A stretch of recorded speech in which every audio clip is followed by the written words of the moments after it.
Right, so we're going to move on to our next speaker now, who is Lierre Keith from the United States. Lierre Keith is a prolific author, journalist. She has published many books, the latest of which is Bright Green Lies, How the Environmental Movement Lost Its Way and What Can We Do About It, along with Derek Jensen and somebody I can't read the name Max of. Wilbert. And thanks. Max Wilbert, yeah. Yeah. And she's been involved with deep green resistance and environmental movement for a very long time and is very knowledgeable and, fantastic on that. She is also a founder of Women's Liberation Front in the United States.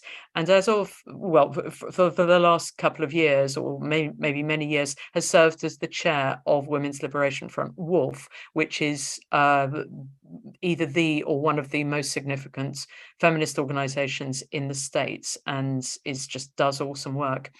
We're going to hear from Lierre today. The title of her talk is Security Culture. And thank you so much for coming and speaking with us and to us, Lierre, and over to you. The foundation of security culture was laid out in this anonymous pamphlet, what we call it a zine, back before the flood. It appeared in Canada sometime in the early 2000s, but it spread everywhere because the advice was so obviously sound. Now, as far as I know, the authors have never emerged from the shadows, and I have no idea who wrote it to this day. But they had this great definition. What is security culture? It's a culture where the people know their rights and, more importantly, assert them. Those who belong to a security culture also know what behavior compromises security, and they are quick to educate those people who, out of ignorance, forgetfulness, or personal weakness, partake in insecure behavior. This security consciousness becomes a culture when the group as a whole makes security violations socially unacceptable in the group. So that's why it's not just a practice, but a culture. And these behaviors, we hope, become the norm. The people who wrote this pamphlet wanted these principles to become widely known and accepted to the point where they would be integrated into activist culture. Well, who needs security? Well, security is necessary for any group big enough to make trouble. Anytime you are effective, you may become a target for state intelligence gathering and repression. Infiltration is definitely a concern, but so is ubiquitous surveillance. This does not apply solely to people or groups considering illegal action. Nonviolent, law-abiding groups have been and are surveilled and disrupted by COINTELPRO-like entities. And COINTELPRO was a counterintelligence program that was a function of the United States government for a good 2-3 decades. You can read all about that if you want more information about the history of it. But when people say COINTELPRO, that's what that is. So many times it is the above ground resistors who are more at risk, as working above ground means you're identifiable. So regardless of whether they are above ground or below ground, any group which carries out effective resistance activity will be considered a threat by those in power. And those in power will try to disrupt or destroy it. And what comes to mind this week is, of course, what just happened to first Posey and then Harry Miller. Resistance organizations can be divided into above ground and underground groups. Now, these groups have strongly divergent organizational and operational needs, even when they had the same goals. Broadly speaking, above ground groups do not carry out risky illegal actions and are organized in ways to maximize their ability to use public institutions and communications. The point of these groups is to build a movement. Underground groups exist primarily to carry out illegal or repressed activities and are organized in ways that maximize their own security and effectiveness. Some above ground groups do carry out illegal activities as part of campaigns of civil disobedience, or they break or bend lesser laws as a means of causing disruption or confronting power. But as police become more draconian and punishments more severe, often those groups will split into an underground and above ground factions. There has to be a partition. This is absolute, a firewall between above ground and below ground activities. And that is the very first principle of security culture, and this point is crucial. Now, some historical groups have tried to sit on the fence and carry out both illegal activities and above ground activities without full separation. Such groups worked in places or times with far less surveillance than we are stuck with, and their attempts to combine above ground and underground characteristics usually resulted in their destruction with severe consequences for their members. So in order to be as safe and effective as possible, every person in a resistance movement has to decide for herself whether to be above ground or underground. It is essential that this decision be made. Attempting to do both is unsafe for everyone. So the differences between above ground and underground organizing are baked into the group structure and practice. So here's a handy chart. In terms of membership, the above ground groups have open membership and the members know each other. For an underground group, the membership is closed or it's very closely guarded, only very rarely letting new people in. And members are only aware of other people in the group, in the network, on a need-to-know basis. In terms of public behavior, the above ground groups, they try to attract attention. They conduct everything is transparent for public relations. I mean, the goal is to build a movement so members can take an open stance for change and resistance. You can talk openly, you can lobby openly. If you're in an underground group, you're aiming for invisibility. Communication happens to the public only through anonymous communiques, and members have to disguise themselves as outwardly apolitical or even conservative.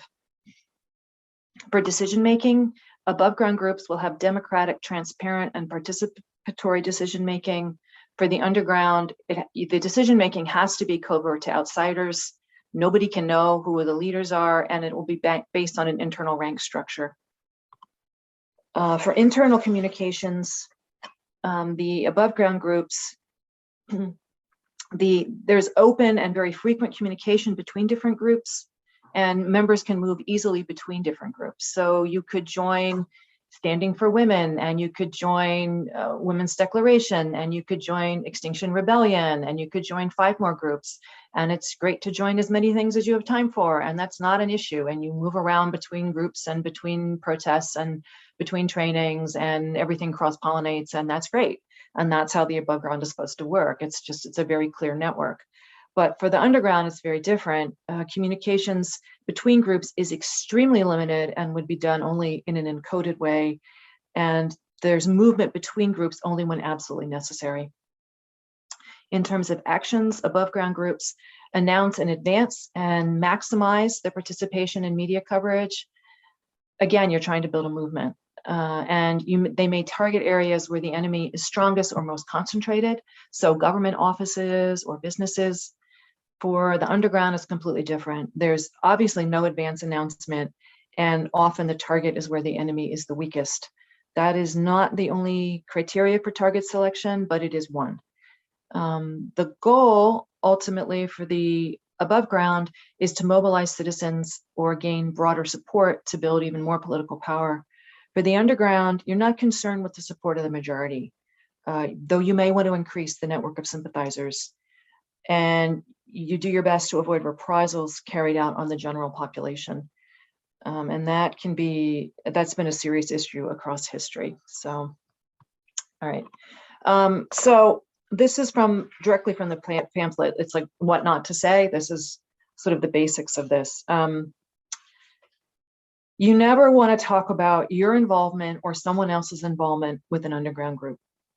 So for instance, I'm part of an underground radical feminist group. We're planning great stuff. That's not a statement you ever want to make if you're part of an underground group. Number 2, you don't want to talk about someone else's desire to get involved with such a group. So Rachel said she wants to find a group doing cyber attacks against Pornhub. If Rachel has told you that, you need to tell Rachel not to tell you anymore, and you certainly don't want to spread that around to anybody else. Number 3, asking others if they're a member of an underground group. Hey, are you part of that group doing cyber attacks on Pornhub? Not a question you ever want to ask. You don't want to talk about your or someone else's participation in any illegal action. Hey, I was part of that last cyber attack on Pornhub. Not a statement you want to make. If you're doing that, you need to be quiet about it. This is how people get caught. Someone else's advocacy for such actions. So Rachel wants to plan a cyber attack on Pornhub. Again, you don't want to say that. Rachel needs your protection. If she's telling you she needs to stop, and in the meantime, you need to protect her against herself. Nobody should be talking about the cyber attack on Pornhub.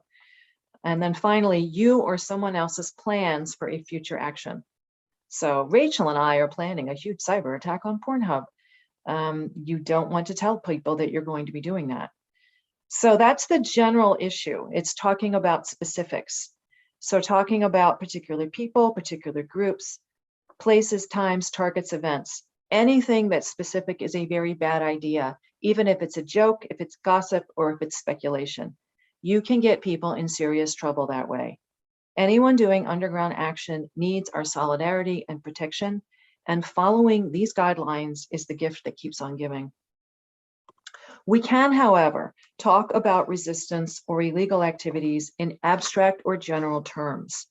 As the handbook states, it is perfectly legal, secure, and desirable that people speak out in support of monkey wrenching and all forms of resistance.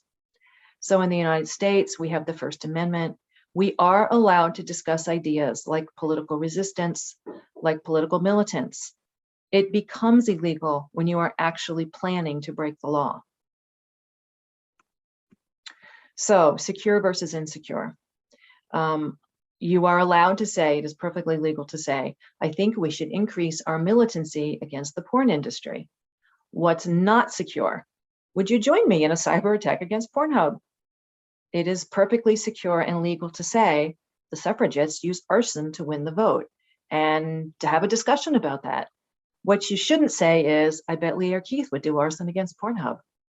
It's perfectly legal and encouraged to say, could arson ever be a moral or useful tactic for feminists? We are allowed to have these discussions. It's perfectly legal. These are protected legally under the First Amendment and under other kinds of arrangements you might have in other countries that protect free speech. This is generally okay to speak philosophically about these kinds of political tactics. And indeed, they are very necessary for political movements. But what you shouldn't say is, do you know anyone who's interested in burning down the adult video news headquarters? So again, you can speak very openly in general terms about moral and philosophical issues regarding political resistance. But what we don't want to talk about is specifics, time, places, people. There are 3 exceptions to those 6 rules. And these 3 and only 3 are the exceptions.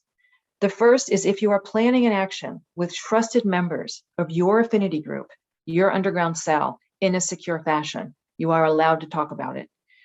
Even within the affinity group, critical discussion and information should be restricted to those actually participating in an action. The takeaway phrase here is need to know. In good security culture, only people who need to know the critical information ever have access to it.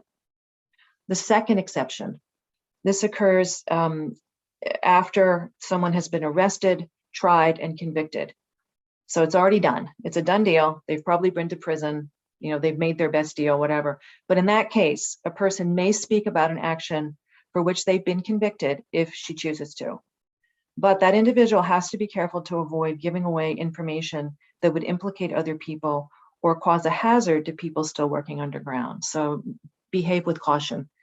The third exception is anonymous letters and communiques to the media. But you have to be very careful. The transmission of the communique itself must be secure and anonymous. And communiques have to be carefully vetted for identifying information, and that includes things like personal style, dialect, or other clues that could give away the game. So what to do with people who break security culture? Now, security breaches, when they happen, occur for different reasons. Number one, people gossip, they speculate, and they do this because they're human. I mean, we're all going to do this at some point. People brag, they lie about their involvement, they'll hint heavily that they were involved with something because they get street cred, they get respect, or because they are impulsive, they're intoxicated, or they're just plain ignorant of security culture. Now, all of these behaviors are foolish, if not downright stupid and dangerous, so we have to know how to handle them. These security violations create rumors that can be passed on to listening informers or agents. And that's the reason really not to do it. You never know who's listening. People who do this, in effect, are unwitting informers. If you encounter these behaviors, the first response is to educate. People aren't born knowing about security culture, and they simply may not have encountered good information or training. Make it clear, in private and tactfully, but firmly, that their actions are violating good security culture. Explain what they did, be specific about the behavior, and explain why security culture is important, and point them toward further resources on the subject. Don't let violations pass or become a habit. This has to be ingrained in our culture. So, chronic violators. Some people, unfortunately, are unable or unwilling to maintain good security culture and may become chronic violators. They may not be doing it on purpose. You might like them. They may be your friends, but they may also be acting as informers, either willingly or unwittingly. The only effective way to deal with repeat violators is to cut them off from sources of information. This generally means asking them to leave your group, to not attend meetings or organizing spaces. To allow them to remain, as harsh as it may seem, is to invite security breaches. It would be far harsher in the end to allow potential informers to stay and put activists at risk of potential prosecution. Counterintelligence agents in government and corporations have surveilled, infiltrated, and sabotaged even mainstream anti-war and environmental groups like Greenpeace. Above ground groups generally do not and should not have critical information that could end up putting people in jail if it got into the wrong hands, but it's not always clear cut. Infiltrators who train in, quote, safe above ground groups can go on to do more destructive work, including acting as agent provocateurs in your own community. Those infiltrators can also gather information about who sympathizes with militant or radical causes and learn about social networks and relationships. They can decide which revealing offhand comments and suspicious activists should potentially be investigated. Anyone who likes to ask inappropriate questions or gossip about illegal activities will eventually spill information to those in power, either directly or by discussing it electronically, where it can be easily surveilled. Conversely, people who brag or lie about illegal or underground activities, or try to plan them with others in public, can draw unnecessary and unwanted attention to any resistance group. So you really do have to just sometimes kick people out. People who cannot follow the basic rules of security culture are either deliberate informers or fundamentally unsuitable for serious resistance. Even though it may be painful or unpleasant, such people need to be separated from groups and places where serious resistance is taking place. Now, implied in all of this is how destructive it is to accuse each other of being informants or agents. In serious resistance movements, such accusations get people killed. Paranoia is absolutely corrosive to trust and to relationships, and accusations against innocent people will drive them out. I have seen up close and personal how ugly that can be. If we follow the guidelines of security culture, there is rarely any need to accuse someone of being an agent. What matters is the behavior. If we follow the guidelines of security culture, there is rarely any need to accuse someone of being an agent. What matters is the behavior. If someone is endangering others by asking inappropriate questions or otherwise breaking the protocols of security culture, you address the behavior. If that doesn't work, she is no longer welcome. Speculations and accusations are useless and destructive. Security culture means we don't have to engage in either. I wanted to just briefly mention the Green Scare in the United States. This is one part case study and one part cautionary tale. This is how the FBI broke the back of the radical environmental movement in the United States. The FBI called it Operation Backfire. We called it the Green Scare. The whole thing kicked off on December 7th, 2005. That was a long time ago. Between 1995 and 2001, the Earth Liberation Front did a series of actions that cost somewhere in the neighborhood of $48 million. The absolutely glorious one was, of course, Vail, Colorado. If you're my age, you remember the day that this happened. They were trying to build a ski resort on some of the last habitat for the endangered lynx in Colorado. This is literally a playground for rich people. And here's this creature, hanging on by its last claw. And the ELF said no, and they burned this place to the ground. So this is the iconic photo that some of us sort of grew up with. And the estimated damage was $26 million. Now, you can say what you want about the Earth Liberation Front, and I think there is much to discuss about militants in our various political movements. What I will always insist on pointing out is that they never hurt a single human being. They were incredibly cautious in what they did. As scary and serious as arson is, they did try extremely hard to make sure that no humans were hurt, as did the suffragists when they decided to escalate to arson. But anyway, this was their most notorious crime, and almost all of them went to jail. They had a level 1 design flaw. One of the people in their cell was a heroin addict, and they had managed to get away with all of this. It was 4 years later, and this man, Jake Ferguson, who was indeed an addict, it was a very classic story. He had a broken taillight, was pulled over for a traffic violation. His car was searched. There was heroin. 15 minutes later, he was singing like a proverbial songbird. He turned in every last one of his friends, and they sent him in with a wire, and he got them all. So there's still one of them on the loose, Josephine Overraker. They never caught her. Of the 17 of them, she's the one who's still on the loose. So I'm just saying, if she ever bumps into these seminars and sees this one in particular, Josephine, you still have supporters. I hope you're having a good life out there. Anyway, some of them went to jail. About half of them flipped on each other. But there's a really good documentary that was made about this case. It's called If a Tree Falls. And if you ever want to watch it, if you are curious about this, if you want to understand what people did, how they got caught, why they get caught, why they were motivated to do these things, how movements become more militant and then less militant, it's a really great documentary. And I will watch it with you because I knew I'm 1 degree removed from most of the people in that case. And there's a lot of detail that didn't make it into that film. And it's stuff people should really know about. So, but I just want us to remember what we're here for. These are 4 endangered animals from the UK. That's the red squirrel, the turtle dove, the Scottish wildcat, and the water vole. And the water vole is Ratty from The Wind in the Willows, critically endangered. Find what you love, defend your beloved, because even a broken heart is still made of love.